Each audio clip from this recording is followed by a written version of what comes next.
YSR Congress party రాష్ట్ర అధ్యక్షుడు ఈ రాష్ట్ర మాజీ ముఖ్యమంత్రి జగన్మోహన్ రెడ్డి గారి ఆదేశాల మేరకు ఏదైతే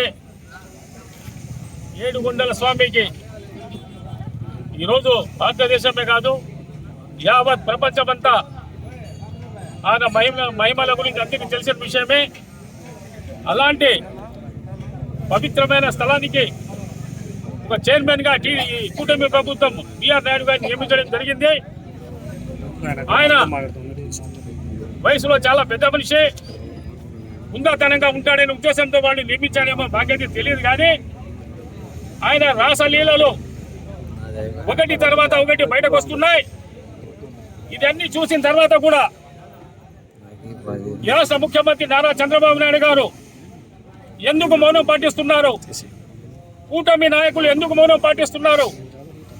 మీరే అన్నారు, వైఎస్ఆర్ కాంగ్రెస్ పార్టీ ప్రభుత్వంలో ఈ తిరుపతికి చాలా ఇదిగా చేస్తున్నారు, ఆ దేవాలయానికి పట్టించుకోవడం లేదు అని చెప్పేసి మా పైన చాలా బుర్ర చల్లారు మీరు.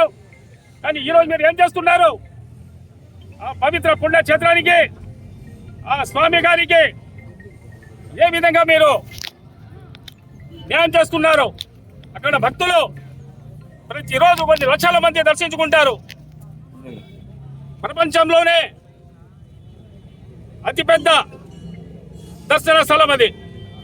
అలాంటి స్థలానికి ఈరోజు మీరు ఈ విధంగా ఇలాంటి రాసలీలకు పాల్పడే వ్యక్తికి మీరు చైర్మన్గా నియమించడం చాలా సిగ్గుచేటు. దీనికి యావత్ మొత్తం జాతి, భారతదేశమే కాదు యావత్ ప్రపంచం అంతా దీన్ని ఖండించాల్సిన అవసరం ఎంతైనా అని చెప్పి సమాముఖంగా తెలియజేస్తారు. ఆయనకి మీరు ఆ చైర్మన్ స్థానం నుంచి తొలగించే వరకు వైఎస్ఆర్ కాంగ్రెస్ పార్టీ పోరాటం చేస్తూనే ఉంటుందని చెప్పేసి సభాముఖంగా తెలియజేస్తూ నాకు ఈ అవకాశం ఇచ్చిన పెద్దలు